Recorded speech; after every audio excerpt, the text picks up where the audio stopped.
Established over 100 years ago, Watkins Books is one of the world's oldest and leading independent bookshops specializing in esoterica.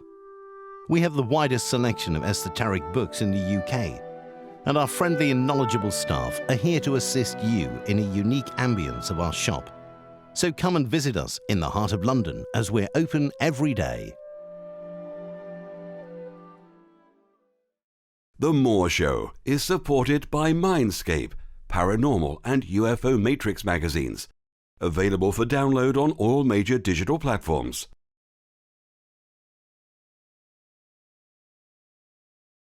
You know, I've been doing this work for 45 years. And over that time, I invented my own technique. I began to find out new things that came in that nobody else had ever discovered. So big and so important, so we called it QHHT, because it's way beyond past life regression. And this is the healing technique that we've now been teaching it, well, since 2002, that's 12 years. Well, as part of this technique, the very first thing that you do is take the client into a past life. Past life is just the very, very beginning. Then we go to this great power that I work with. To please take advantage of the training that is now available online. You can find it through my website, DoloresCannon.com.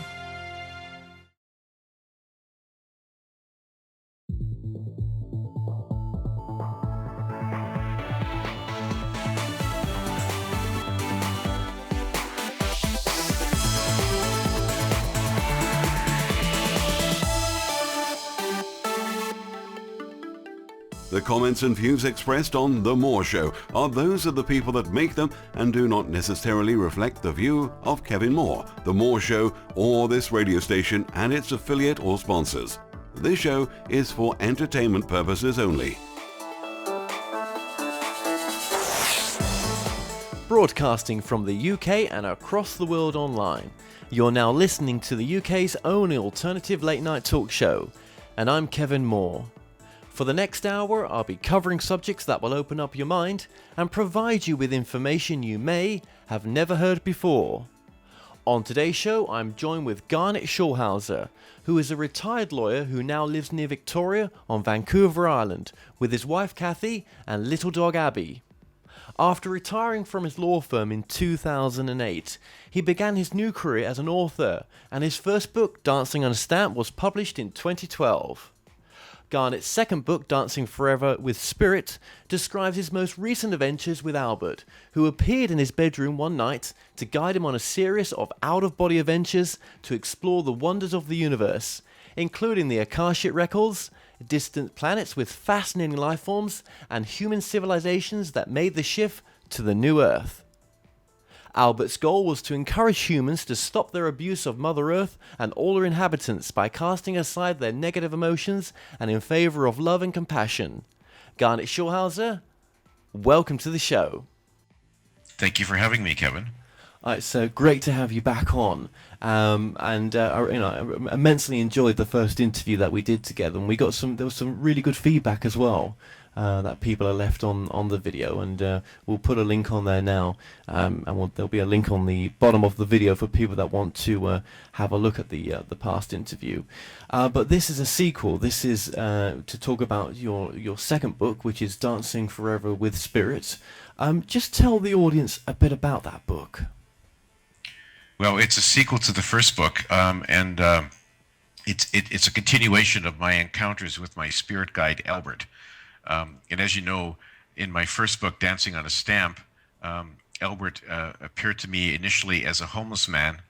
He confronted me on the street one day when I was still practicing law, and that led to a series of conversations that I had with my spirit guide, Albert, who answered all sort of the big questions in life that I had been asking myself for years.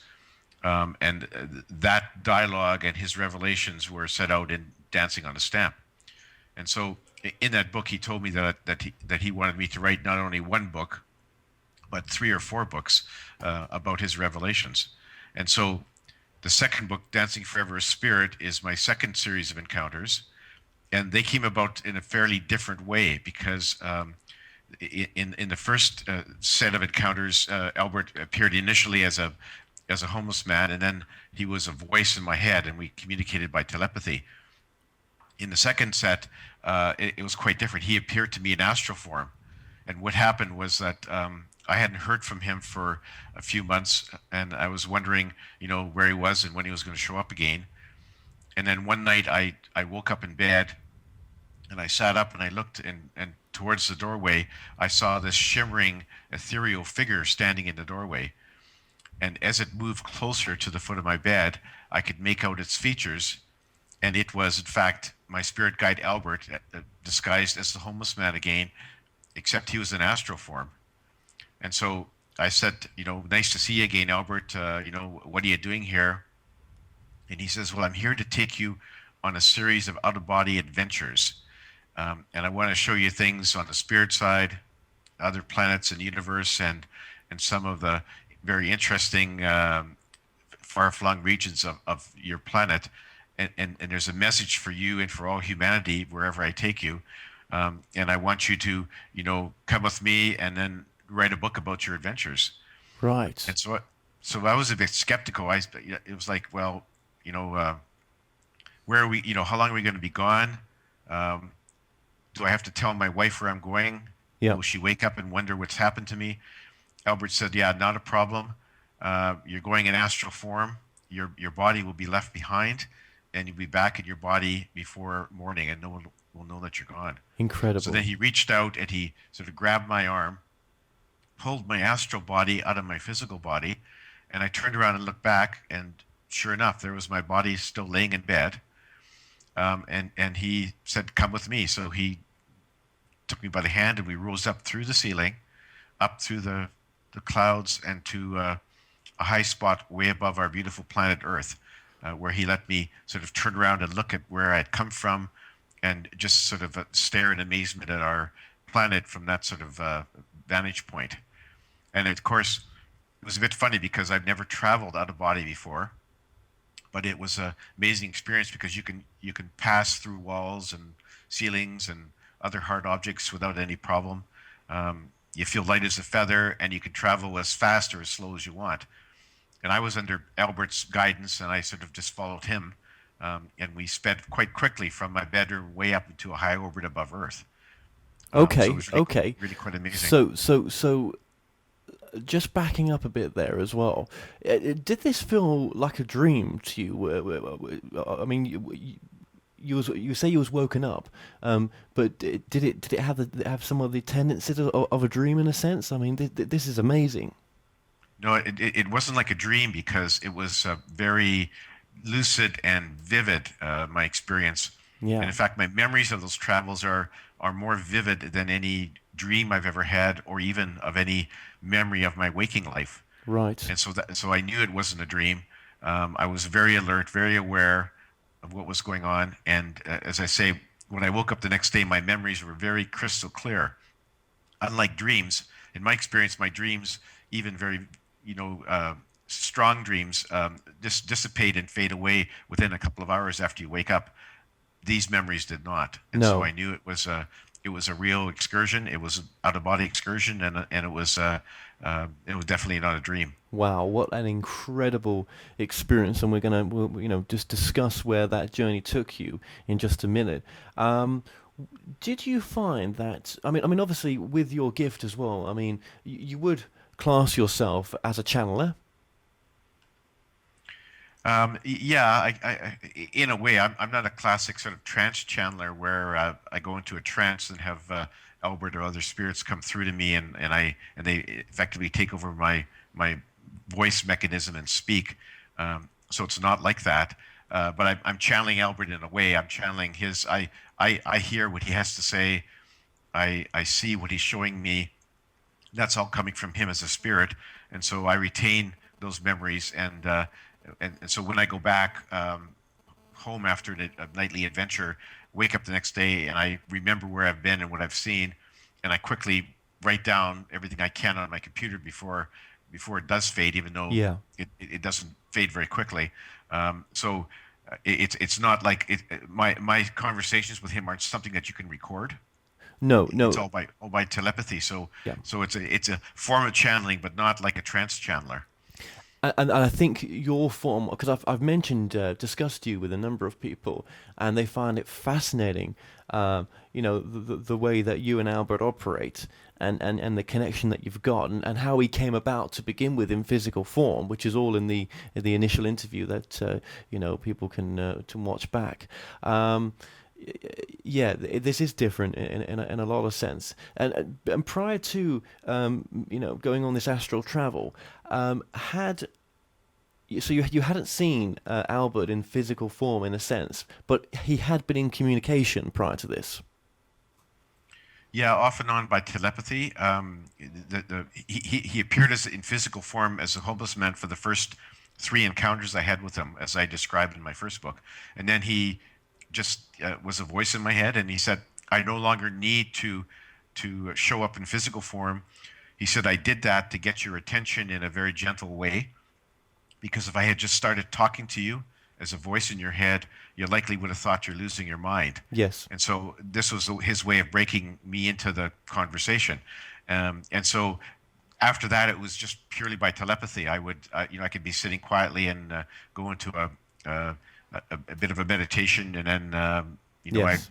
say, "Hi, Albert," and he would usually respond. But leading up to this time of the Astral Adventures, he had sort of gone AWOL for a couple of months. I hadn't been able to contact him. I was beginning to be concerned that he had disappeared from my life, which would have been very unfortunate.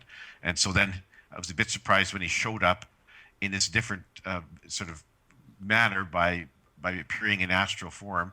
So he looked like the homeless man he first showed up to me, except he was like a astral, was shimmering and ethereal and not quite solid.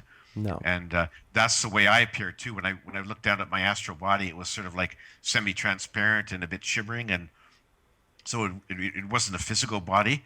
So we were both sort of traveling around in astral form, which was quite different and quite interesting, really. Yeah. Yeah. Absolutely. Yeah. This is it's incredible stuff, isn't it? It's just amazing that the journey that you continue to go on. And I guess this one, this then led to the incredible second book that you've done now. So let's get into that book. So seeing the Earth from above, at the distance you did, it must make you really just have that experience of awe at how special our planet is.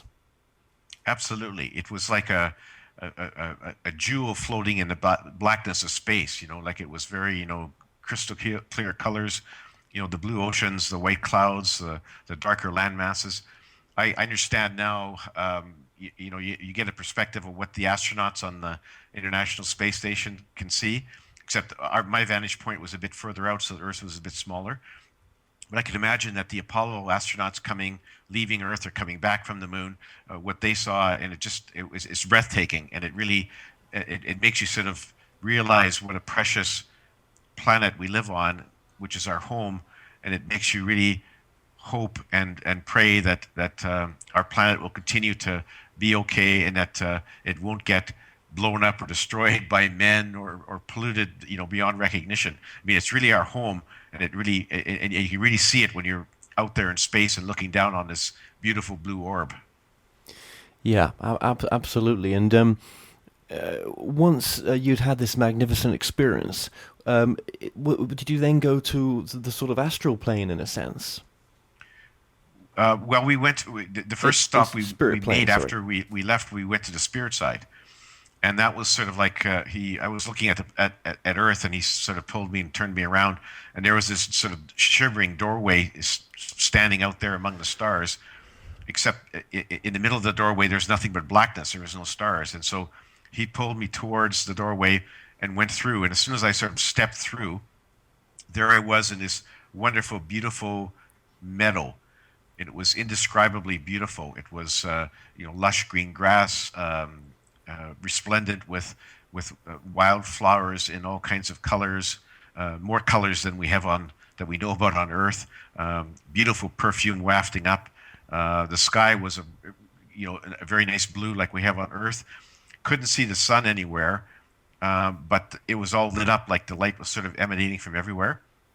And so we strolled through this meadow, and it was just like an amazing place. It was kind of like the best place in the world you'd ever want to go for a stroll or for a picnic. And it was just wonderful. And so we strolled on a footpath on this meadow. We went up a small hill, and as we came to the crest of the hill, I looked down on the other side. There was a group of people on the bottom, and as we got closer, my heart skipped a beat because I immediately recognized who they were. There was my mother and my father, my brother Brian, my grandparents, and many aunts and uncles who'd already passed away. And all of a sudden, running out from beyond this group was my little dog, Oscar, who was a miniature Schnauzer, who had passed away about 10 years before. And he came running towards me, his little tail wagging furiously. And I knelt down, and he licked my face, and I gave him a warm hug. And so then we had a very nice welcoming, me and my deceased relatives, and they all looked very healthy and in robust health. They were all very happy, smiling, happy to see me, and it was just a wonderful sort of welcome, and it made me realize then for sure that there's no doubt that when people pass from this life on Earth, that they survive. Their souls go to the spirit side where they're well looked after, happy, and in great shape. And so there's no need to grieve about people who've left your life because they've passed away. So that was really great reassurance. One of the things that I was a bit apprehensive when I came up towards my mother was that I was concerned about what she would think of me, because my book Dancing on a Stamp was not kind to the Catholic Church, the Roman Catholic Church. And my mother was a very staunch Roman Catholic lady, a fierce Irish lady who faithfully followed the rules of the church, made sure that her family did, and she was determined that we would all make it to heaven with her husband and her 5 children, even if she had to drag us kicking and screaming. And so I was concerned about what she thought about my first book. But she allayed my fears immediately, saying, yeah, don't worry about it. If I were still on Earth, I would not be happy with you because of what you said about the Catholic Church. But now that I'm here on the spirit side, I can see the whole picture, and what you did was just great, and I'm proud of you. So that was a bit of a sigh of relief on my part, and that really made me feel that I had been doing the right thing in writing my first book. And what was the feeling when you was in this on this level?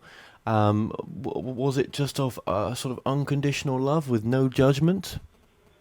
Oh, absolutely. Yeah, there was nothing but unconditional love coming from this group and my welcoming party, and absolutely no judgment. It's like everyone over there understands that what life on Earth is all about, and they have absolutely no judgments about what you did, even if you were just a horrible person.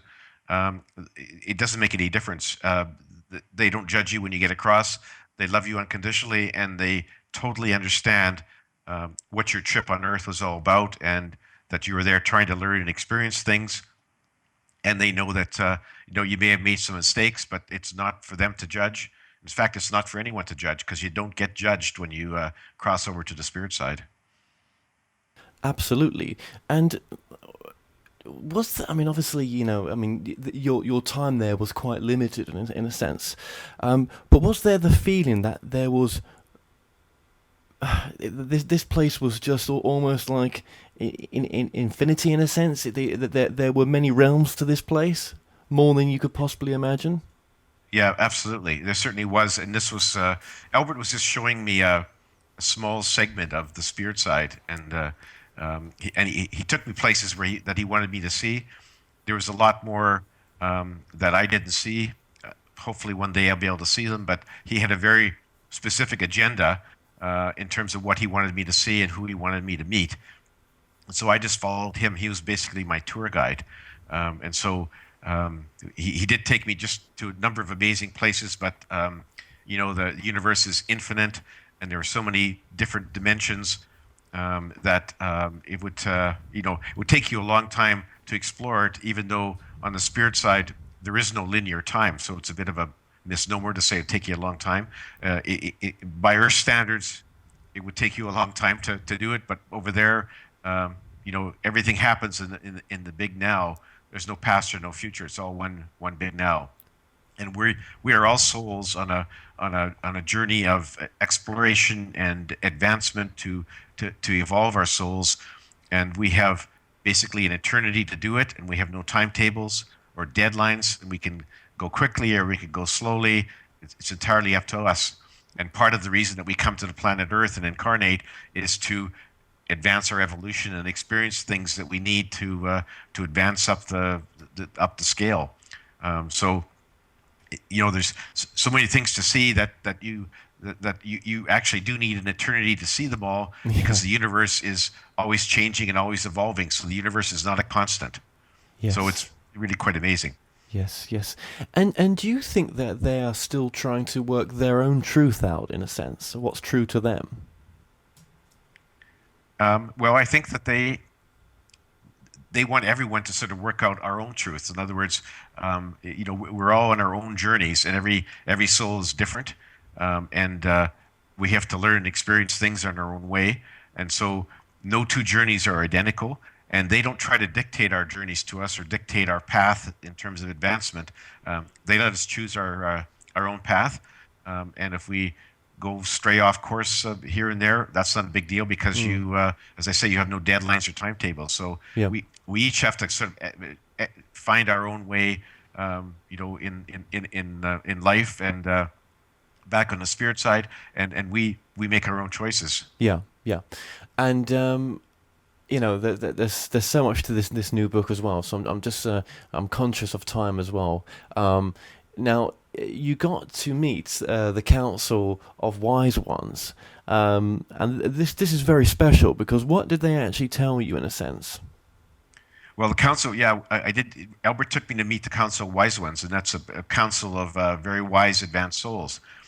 Their role, Kevin, is to oversee the incarnations on Earth, and it's to make sure that sort of give souls counseling about what sort of life experiences they may want to have to advance their evolution, and they try to make sure that you don't take on too much into life, because that may be too distressing to you. So they give you some guidance, and they oversee all the incarnations. And so they had a message for me that they wanted me to take back to all humans. And the message was essentially, look, humanity, you've advanced in a technological sense to a very high degree, where you are currently. But your emotional intelligence has not sort of kept pace with your technological advancements. And so that means that you have a lot of great technology to make life easier, but you still harbor a lot of negative emotions. There's still a lot of fear and anger and hate and jealousy and greed. And that's why there's so much strife and conflict and violence on your planet, because you guys do not have control of your negative emotions. And they said, you really have to get your act together, because you have the capability with your technology to destroy all life on the planet. With your weapons of mass destruction, you can wipe out everything. And that's a possibility if you don't get control of your negative emotions and embrace love and compassion. And that was sort of the message they wanted to send back to humanity, that, other civilizations in the past, like Atlantis and Lemuria and a few others, have advanced to a very high point before, and then they crashed and burned because they still were harboring negative emotions, and they ended up destroying themselves. So their message was, you got to go back and tell your fellow humans to bear down, increase your consciousness, raise your vibrations, and get rid of your negative emotions before it's too late, because they were tired of seeing human civilizations crash and burn like in the past. They did not want ours to do the same. No. I mean, they do care, don't they? It's almost as if they're not trying to, control, but it doesn't. It's almost as though it doesn't have to be so painful. Some of the experiences that we have down here. Would you say? Oh, absolutely. I mean, we're really taking a uh, sort of the wrong course in a lot of ways. It could be a lot easier for us if we just followed their advice and their guidance. And it seems like it's a difficult matter for a lot of humans to control their negative emotions. But if we really focus and concentrate and understand where we're supposed to be going, we can do it. And they're giving us lots of help and lots of guidance. I mean, they're sending us messages all the time through various channels. Like they send messages through me and through you, Kevin. There's all kinds of people all over the world that are getting messages from Spirit to try to convince humans to see the light and move towards spiritual enlightenment. And the pace of these messages have been picking up over the last while. And they basically said that we're in a full court press to try to get humans, over this obstacle, this hurdle that we're facing, before it's too late. Now, they have to be careful. Like they can't directly interfere in our affairs in a physical way, and the other alien races that have been watching and monitoring Earth are under a similar directive that they can't directly interfere with what's happening on the planet. So that they can't just wave their magic wand and destroy all of our weapons and make sure that we don't destroy ourselves. They can't do that. So they have to give us guidance and messages and try to persuade us gently to see the light and take the course towards higher vibrations and enlightenment. So it's their hands are a bit tied, but that's just the way it works on Earth, and they have to try to do it through us. By persuading others. So your show is one of them that's trying to spread the message. I'm trying to do so with my books, and there's, as I say, there's thousands of other people who have been designated as messengers to spread the word, and hopefully we can get the message across, Kevin. Well, do you think that word, the first word we should use, is love? Absolutely. If you embrace love fully, there's no room for fear or any of the negative emotions. So, love takes care of everything. If you fully embrace love, anger, hate, and fear will melt away like a snowbank in July. They'll just disappear. The problem is that we do not fully embrace love. We have love for some people, neutral for others, don't have love for a lot of people, and a lot of times our love is conditional, which is sort of like we expect something in return. The true goal is to have pure, unconditional love, which is love that doesn't expect anything back, and has absolutely no judgment for the person that you love. So that's the goal. Easier said than done, I guess, for a lot of us, Kevin. But that's where we need to go, and we need to do that before we end up destroying our planet. Yes, we do. And just very quickly before we move on as well, what I mean, with Albert, when he took you to see the council, did you feel that was the level that he was from, or do you think he was from a different level to where you were currently sort of situated in a sense? I mean, we talked didn't we, about there being sort of different levels. Do you think he's from a very high level? Well, I think he's from a higher level than I am. He wouldn't. I've asked him that question. He would not disclose exactly where he fit in the picture. I didn't think that he was quite at the level of the Council of Wives ones, but I suspect that he's a master. But he would never admit that to me, and I probably won't know until I actually die and cross over, and then I'll find out. Yeah. But he's a very advanced soul, very wise, and he undertook this mission of spreading his message at the request of the Council of Wise Ones, and he chose me as one of his messengers. He tells me he has, many other messengers on Earth. He wouldn't tell me who they were, but he's got a grand mission to help humans. And I'm, as he said to me many times, I'm one small cog in a very big wheel. And an important one as well.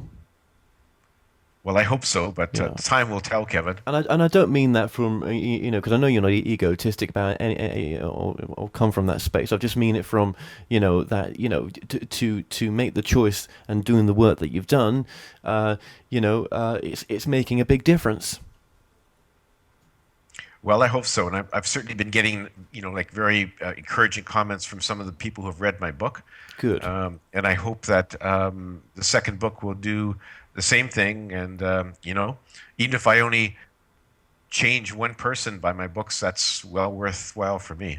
I mean, we're going to discuss the book in a bit more depth, and some people may think, well, you're giving a lot away in the book, but I think when you read a book like yours, there's also there's an energy and a resonance that comes from it. And sometimes unless you read it, you don't always get that. And I'm not trying to make it so that it sells. I'm just saying it's the truth. When you read these books, there's something else that comes through sometimes that resonates with you.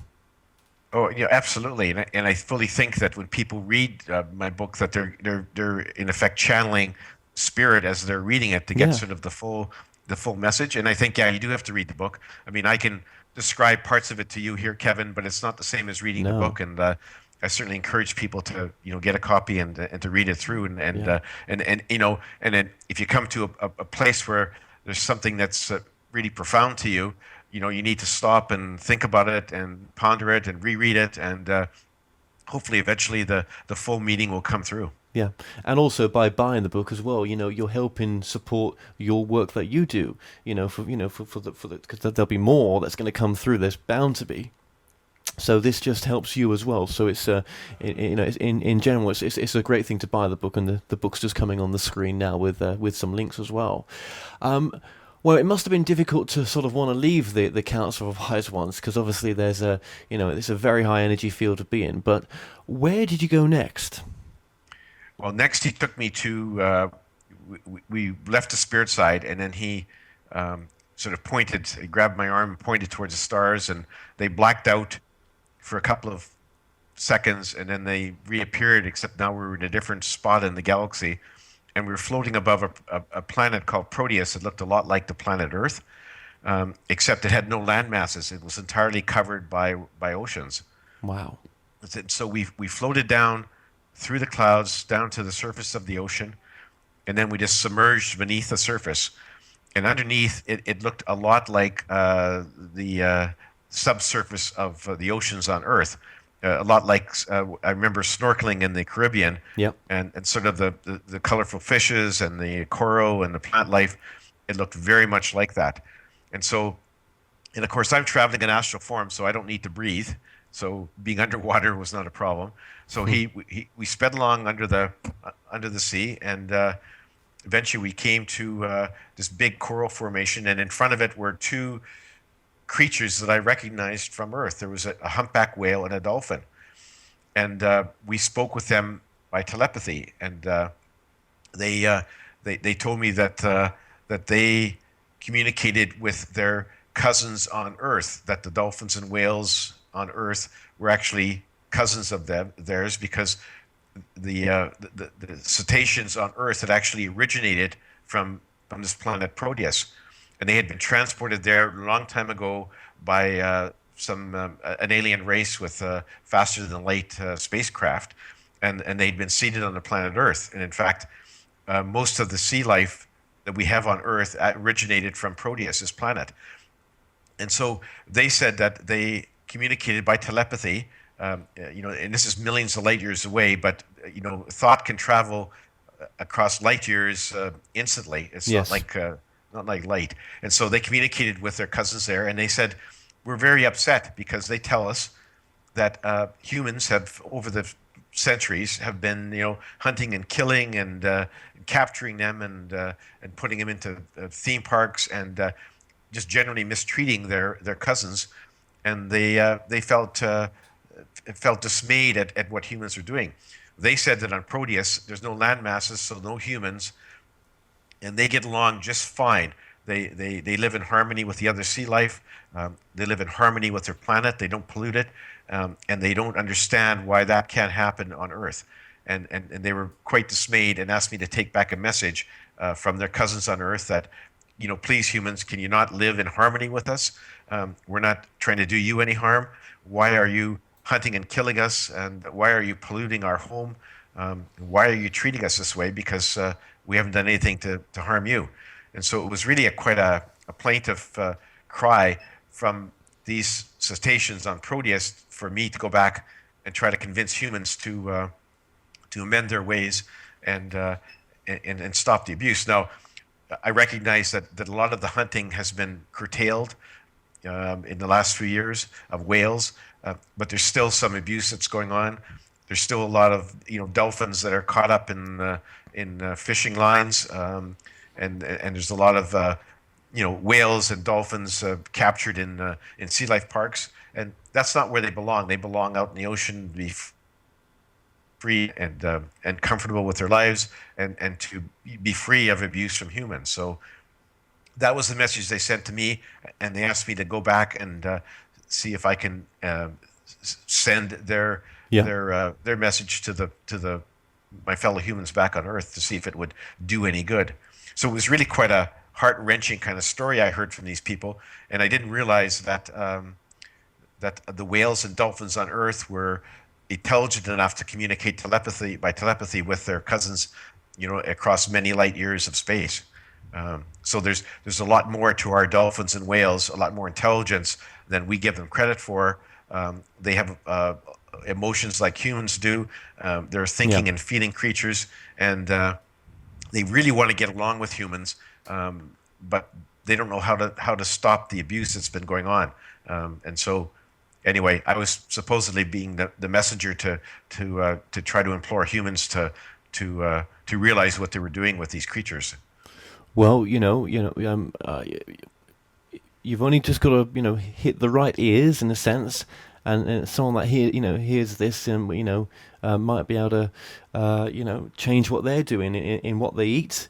If we didn't consume certain products, then it would boycott the whole reason for the source where they come from, in a sense. I mean, I think I saw something in the news this week where there's been an increase in the trade of shark fins as well.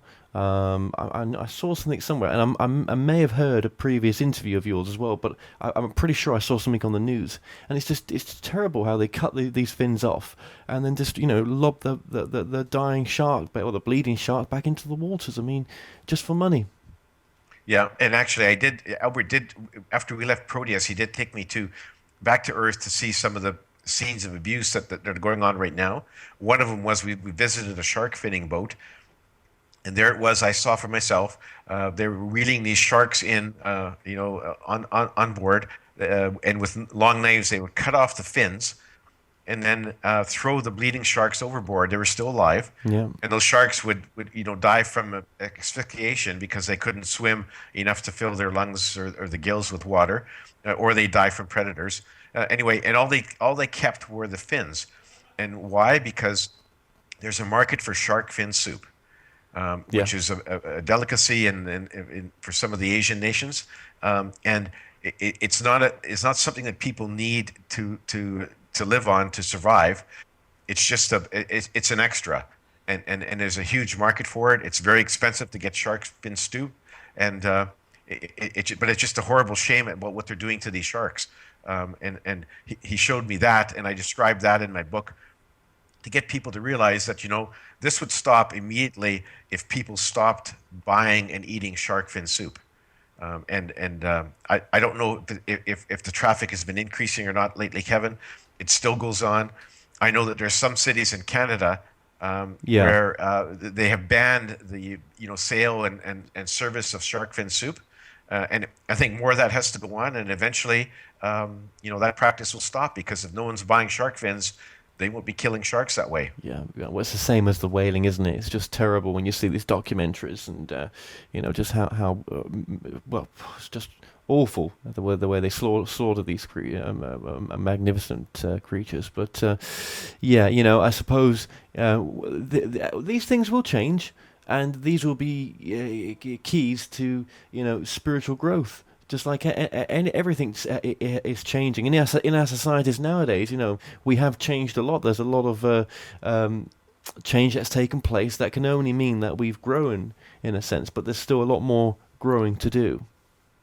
Yeah, we have grown a lot in the last few years, but we still have a long ways to go. I mean, anything to do with killing for sport or killing where it's not necessary is just totally wrong. And there's a lot of whether you're hunting grizzly bears for sport or deer or antelope or whatever, if you're doing it just for sport, there's no need for it. We don't need to abuse other animals the way we do. No. And and there's other things that are, like the other place that he took me to was into Tanzania, where there was a herd of elephants that had been slaughtered by poachers. And these elephants, these are magnificent creatures. They're highly intelligent creatures, and they were slaughtered for their ivory. And these poachers were taking chainsaws and cutting off their tusks and throwing the tusks in the truck and making off. And there was like dozens of these animals just laying to rot in the sun. And Albert told me that the poachers were getting more sophisticated now, because before they used to generally shoot the elephants with rifles, and now they found that if they poison them with cyanide, they can do it a lot quicker. And it's just a horrible shame to see this. If you could, as I did, see this field of dozens of dead elephants just lying there and rotting and having their tusks cut off, it was you shake your head and saying, why does this happen? Why can't we stop this? And I know that the countries where this goes on are trying to stop it, but they don't seem to be very successful. And I think if we put enough resources into stopping poaching and the killing of elephants, I think it could happen. But we need to get the message out to enough people to draw their attention to it, so they really take up the cause. And that's the only way it's really going to be, cut out for good. Yeah, and I suppose as well, you didn't expect to get that kind of message in a way, did you? You didn't expect to see these things. I mean, this is quite different to some of the work that you've done before. Oh, yeah, no, and the reason he did was because he told me at the beginning of our trips, he said, I'm taking you to see things because a picture is worth 1,000 words. Yeah. And if I just describe it to you, you sort of get the message, but if you see it firsthand, then you really get it. And so I tried my best to describe what I saw in my book. I don't know if it won't be nearly as vivid as what I saw, but hopefully enough people will read it and talk to their neighbors and talk to their politicians, and eventually, something may be done. I mean, I'm sure that if the wealthy nations in the world wanted to send some more aid to these African countries to help them stop the poaching, I'm sure eventually it would be stopped. It's just not a priority right now, and so this goes on. It's just part of the human mindset that animals, the other creatures on our planet, are just not thinking or feeling creatures, or just dumb animals that are there to be used or abused by humans as we see fit, which is not the case at all. I mean, when you realize what these animals are really all about, they have their own place on this planet, and we weren't put here to dominate the planet and abuse everyone else. We were put here, hopefully, to be able to live in peace and harmony with every other creature. So far, we've had a very bad record in that regard, and we need to turn that around. Yeah, I 100% agree there. It starts. It sounds quite a big thing to be asking people to help towards, but I mean, any change starts from ourselves, what we consume, how we go about. How we go on with our lives. It has a constant ripple effect into everything then, doesn't it? No, absolutely. And one of the things he wanted me to understand and pass on to other people is the fact that a lot of things we do, a lot of abusive things and violent things we do is very deliberate, but we do so many things to hurt other people. Yeah.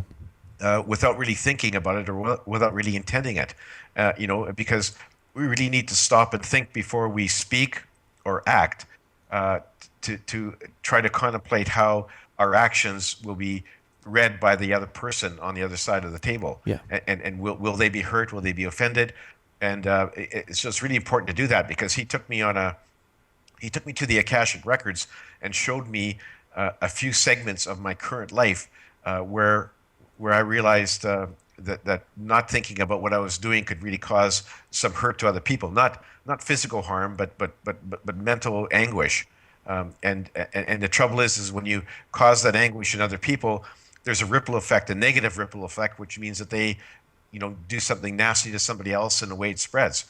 Conversely, when we do some random acts of kindness, some little things that we don't think matter very much, they actually could matter a great deal to the person on the receiving end.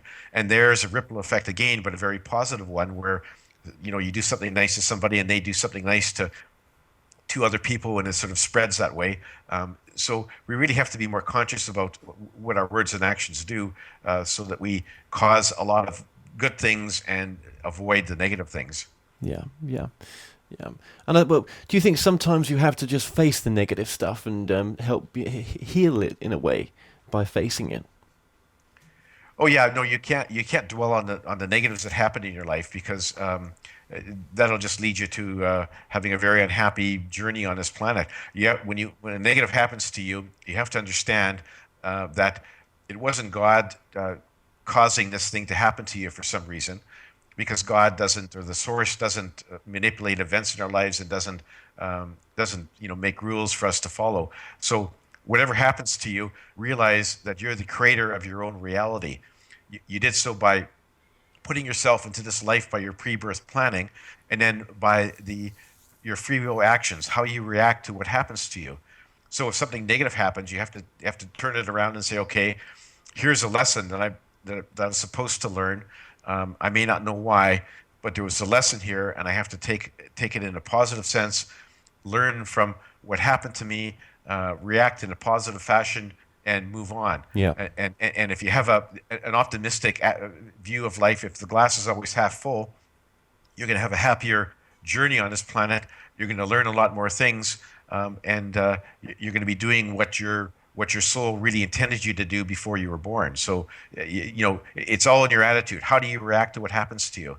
I mean, if you find a silver lining for every cloud that you run into, you're doing the right thing. You're going to be way happier in your journey.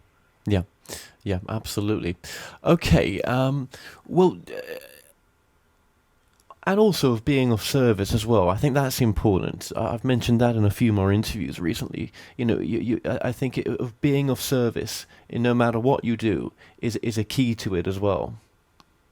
No, absolutely. I mean, and we serve other people in many different ways. Yeah. I mean, some people are physicians or nurses who help people with their physical injuries. You and I are spreading the sort of the spiritual message, which is also very important, because people have to have their spiritual enlightenment. They have to get on the spiritual path. That's part of their physical journey on Earth. And so we can all be of service to our fellow humans, and we can also be of service to the other creatures on our planet by trying to curtail, shark finning and ivory poaching, and we can try to be of service to some of the people on our planet, Kevin, who don't have enough food to eat, or clean water to drink, or medical care and attention. And there's lots of those around on Earth. And the problem is that we're not doing enough to help those people. We are sort of abusing them by neglect. The rich nations in the world aren't spreading the wealth enough, and so we have a lot of humans who are suffering in poverty and misery, and so we should be of service to them. I mean, and there's you can either donate money or go over and volunteer, which isn't very practical for most people, but you can spread the message to your other humans to say, look, we have to look after the people who don't have very much, and you can do it on your TV show, Kevin, and I can do it through my books, and we all have to sort of pull together, and that is something that will be a great advancement for our soul's evolution, to help other humans while we're here. Yeah, I've often thought about that recently. Like, you see a lot of these adverts on TV now and again, drinking water, kids that haven't got drinking water, or, food, as you've mentioned. And it's very difficult for me to ignore it sometimes. And I think, well, how am I going to do my bit to help them? I mean, is what I do with just doing the show good enough when it's not, sometimes it's not always hands on, but as long as you're doing something of service, and if you can in the end help some way to help these people in some way that you can do, it may not be now, but in the future, well, that's got to be a good thing. Those souls may have agreed to go into those bodies to experience that, but that doesn't stop you ignoring the suffering. No, absolutely. No, and those souls did agree to go in there, that situation, but it didn't mean they agreed to suffer forever through their No. lives.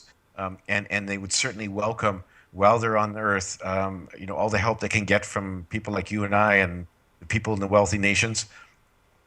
So they didn't necessarily agree to suffer in misery all their lives, but they went in there, partly to see if they could raise awareness among the people who are better off to sort of help out, send them aid, help them in their situation. So it Yeah. was a bit of like they're there to try to coax the rest of us into being better people by helping them and being more generous.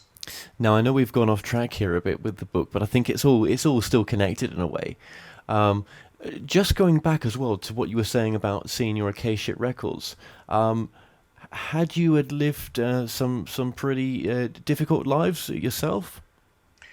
Um, Yes, that was my second trip to the Akashic Records where he showed me some of my previous lives. Yes, I was in one life in ancient Greece. I was a scholar who handed down the teachings from the ancient seers, and I was in the scene I saw. I was giving tutoring a young student, telling him about what happened before humans came to Earth. There was actually a human civilization on Earth that got destroyed, or they destroyed themselves.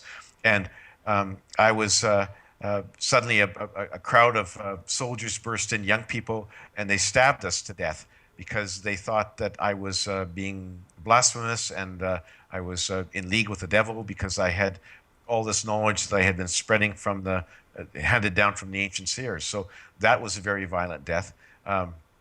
In another life, I was a shoemaker in 18th century England, and business was slow, and I had a wife and children. Winter was coming, didn't have any money, and so I went patrolling down the aisle behind some very large mansions, wealthy people, and I saw sitting on the back step was a bucket of apples that had been blemished and were partially rotten. And so I thought, well, they left these here for some farmer to pick up to take to feed to his pigs. They wouldn't miss them. I snuck in there and grabbed, half a dozen of them, stuck them in my jacket. But I was caught by one of the chefs in the kitchen, put in jail. I was tried, quickly before a magistrate. And despite the fact that I said I needed these apples to feed my starving family, I was sentenced to hang, and they hung me. Hung me for stealing 6 apples Wow. that were rotten. Anyway, and that was a bit hard to take, although I realized as I'm watching this that I could turn it off because I obviously did survive that. My soul survived. And then there's a number of other interesting lives. Some where I was the bad guy. Some, I Yeah. was the good guy. It was quite interesting. Each of those lives, which I describe in my second book, had a message for me and for other people. And the only real way to get the message is to actually read them. But it Of was course. Of course. quite enlightening. And, Yeah. and when you saw, witnessed this Akashic Records, I mean, was it like a holographic sort of representation? Was it like, were you watching a TV screen or something, or was it just you just knew? Well, it was like a holographic globe. We went into in the hall of records where the Akashic records are kept. We went into sort of a viewing room, and there's this holographic globe floating in the center of the room, and it was just sort of filled with blue and white swirly clouds. And then Albert knew how to maneuver Yeah. the globe to get what he wanted. And so all of a sudden, there would be the picture, and it would be like watching a 3D movie, except that if I wanted to, I could switch back and forth between watching the movie and actually being back in my body at the time and reliving what was Oh, going on. So wow. it's really quite interesting. And so I could switch back and forth. And if it got too intense of being sort of back in my body at that time, I'd switch back out so I could watch it as a movie. But the other thing that the Akashic records allow you to do is they allow you to dial in on the thoughts and the feelings of the people you interact with back, in those lives. And so this is what happens when you have a life review. When you cross over, That's right. Kevin, you have a life review where you go back on everything on your current life, and you can actually understand what your actions and your words did to other people, by dialing in on their thoughts and feelings, which is really quite enlightening, because you will find so many cases of where you said something off the cuff or jokingly, and you didn't realize that the other person was really offended, and really hurt by what you said. It just makes you realize that you have to be careful about what you say and do. Yeah. And on the positive side, of course, doing some very simple act of kindness, you'd be amazed at sort of the wave of gratitude and love that comes gushing from the other person, as you do this, which you didn't realize at the time. So it's really quite enlightening. But so that's an aspect of the Akashic Records that really makes it very educational, because you get to see both sides of the coin, not just what you were thinking and doing. So treat others as you would want to be treated yourself, in a sense. Absolutely. And that really hits home when you view your current life or your any of your past lives. It really hits home that you really have to be careful, and yes, realize that the other person is a soul just like you, and that you're not really separate. You're all connected to the source and part of the source. And if you lash out at somebody that has offended you, you're really lashing out at yourself, in a sense, and you really have to curb that in and realize that we're all in this together. We're all part of the source, and you quite clearly, as Jesus Christ said, treat others as you'd want to be treated yourself. Absolutely. Yeah. Okay. Well, one of the subjects I'd like to discuss as well is, because this was never in your first book as well, the sort of the rendezvous you had with the benevolent race of extraterrestrial beings as well. That must have been a bit of an eye-opener. Oh, absolutely. And the first time was Albert took me, again, we're traveling in astral form, took me to a planet called Xeron.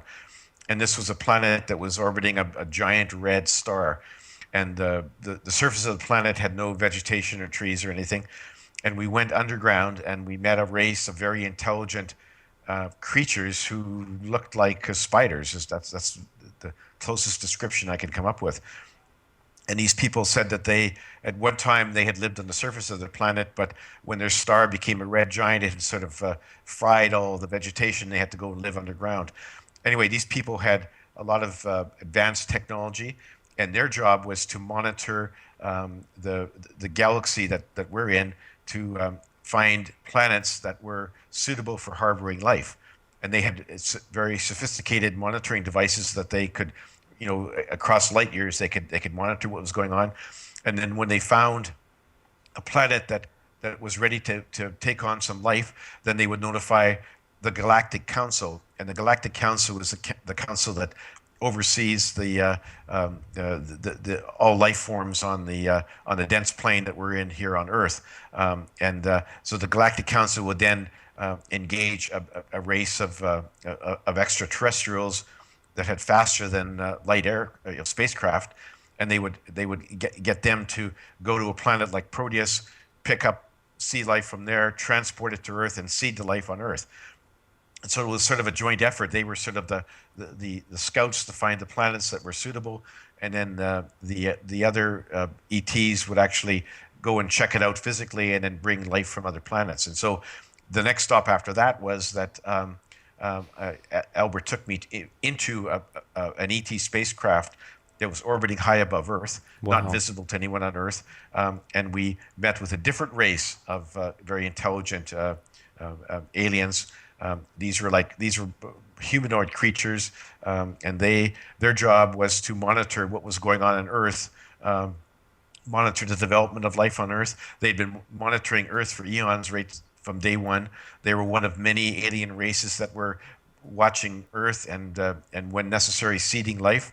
And they had watched Earth, develop, all the life develop. They had watched humans develop. They had watched, much to their chagrin, some of the earlier civilizations that had advanced to a very high level, like Atlantis and Lemuria and a few others, and that had watched sort of helplessly as those civilizations destroyed themselves. And they were quite concerned now that our current human civilization wouldn't end up in the same place.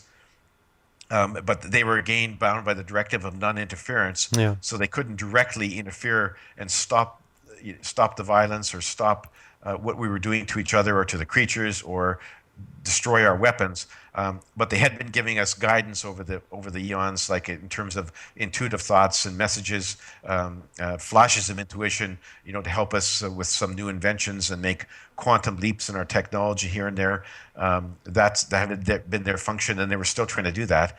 And so they were very benevolent, very friendly, very much trying to help humans get over this hurdle and move up on this path of spiritual enlightenment. But there was only so much they could do, and they were really, in fact, some of them were living among humans, disguised as humans, trying to spread the message as best they could. Excuse me, and so they're working along with the good spirits and the spirit side to try to help humanity, and it was all very comforting to me, and then of course I realized, as a lot of other people have, that the UFOs that some people see in the sky, it's one of these crafts that are that have traveled from their home planet, and they're just monitoring our planet. Very benevolent intentions. They mean us no harm. As this one alien said to me, if we had intended to harm humans, we could have wiped you off the face of the planet a long time ago. That's not our intention. We're here to help. So that was comforting. Yes. Do you think there's many different type of races that are engaging with planet Earth, and do you think that some are less positive than others? Not according to Albert. Right. What he told me was that there was many different races that have been visiting Earth and doing sort of their own thing in terms of monitoring. He said they were all benevolent and that none of them had any bad intentions, which gave me some comfort. So that's what he said to me. I know that there are some people on this planet who think that there are,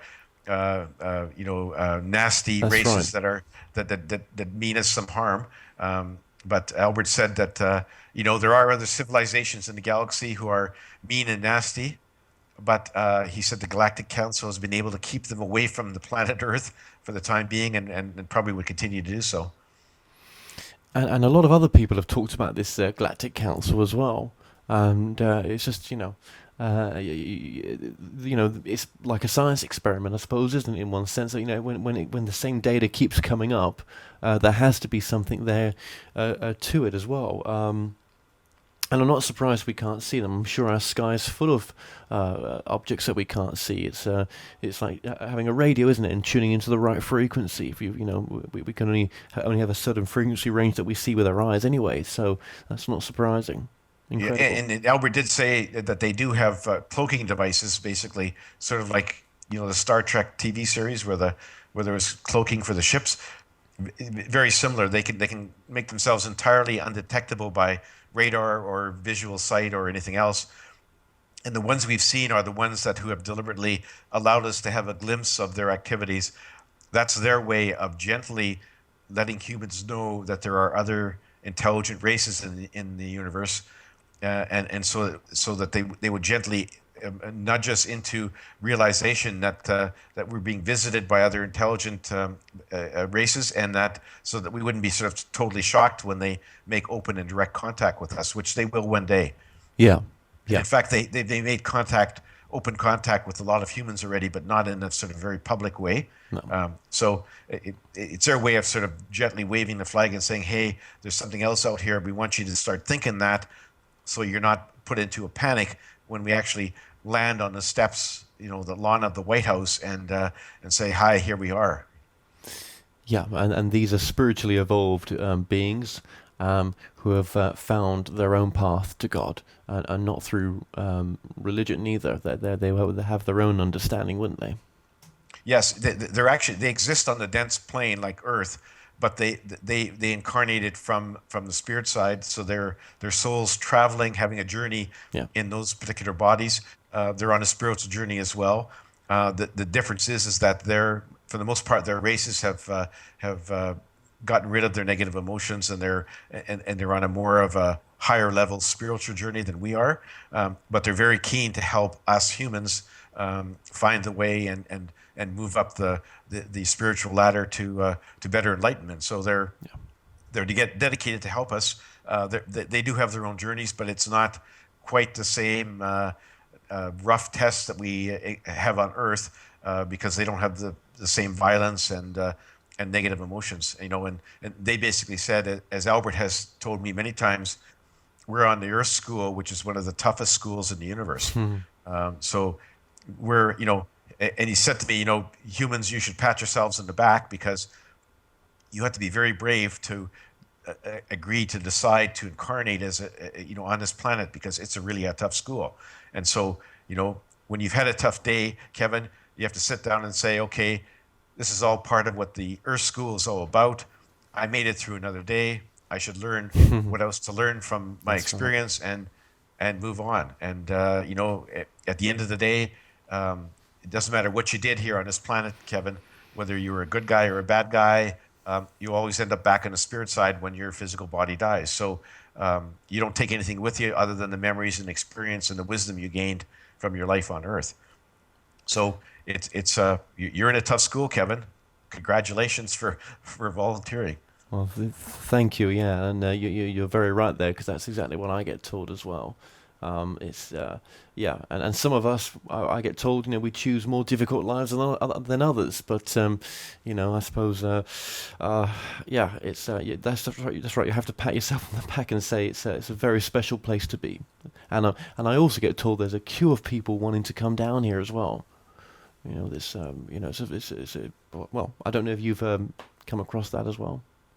Haven't heard that from Albert, but he did say that lately there's been a lot of more highly advanced souls incarnating on Earth. And the reason for that is because they're really trying to help humans, take the next step up the evolutionary ladder. So these souls have, all souls volunteer to come here. Nobody makes you come here.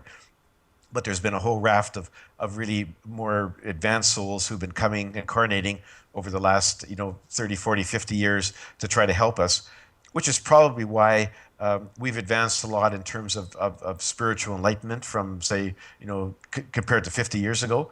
Like Albert said to me, sometimes when I got really discouraged about where we were, he said, if this was 1970, you wouldn't have written your book. And if you had written it, nobody would read it, because nobody was interested in that. And he said the reason that people are reading your book and that you decided to write it and to write the second and the third book is because humans, for the most part, have moved up the evolutionary ladder, and they're willing to be enlightened. They're willing to entertain the thoughts and the notions that you have in your books, and that wouldn't have happened in the 1970s. And I think he's dead right. And I don't think that you would have your radio show in the 1970s, Kevin, because people just weren't ready for that those thoughts and those ideas at that time. No, absolutely. Even though, it still can be a bit of a struggle, I think there is definitely a huge shift that's taken place.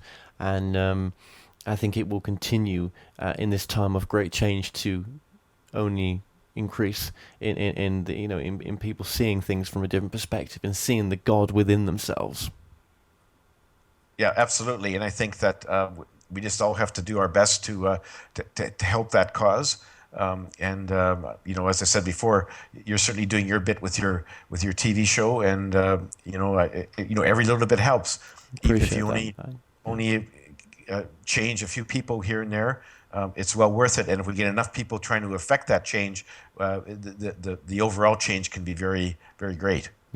Yeah, and there's some things in the book that we haven't got time to go over, and it will just make it more of an enthralling read, because there's some great parts of the book that I've not got to. But just before we sort of bring this to a close, I mean, what would you say then of this second book, of this sequel, what would you say is one of the most important messages of this book? Well, I think it's a call to action for humans to realize the harm that they're causing to themselves and to the planet and to the other creatures by letting their negative emotions sort of run their lives. And we need to expand our consciousness and go down the road towards spiritual enlightenment, raise our vibrations, because one of the things, sort of the carrot at the end of the stick that he showed me, was the fact that there is a Earth in a higher dimension called the New Earth, which is a wonderful place. And I actually visited one of the civilizations there that had done a mass ascension. And this was a wonderful civilization, no negative emotions, no crime, no violence, no need for money. Everyone was well looked after. No war. And yeah, no war, none of the bad stuff that we have. And he said that we can all make that ascension by increasing our vibrations. And the way we have to do that is to fully embrace love and discard all of our negative emotions. And if we can do that, we can raise our vibrations and move up as humans, all together or one at a time, into the new earth and this higher vibration. So the overall message was, okay, humans, you got to realize what you're doing here and what you're doing wrong and where you need to go. And you need to realize that and take action before it's too late and before our civilization crashes and burns like some of the other ones. Yeah, absolutely. Okay, well, Garnet Schulhauser, thank you so much for joining us today. Well, thank you for having me, Kevin. It's a delight as always. Well, we've come to an end on tonight's show. Don't forget that you can listen and watch all our past interviews on The More Show's official YouTube channel. Remember to subscribe to our YouTube channel for new daily shows. You may also find out more on all past and upcoming guests on the show via themoreshow.co.uk, and do like us on Facebook and Twitter for the latest updates. So until next time, be safe.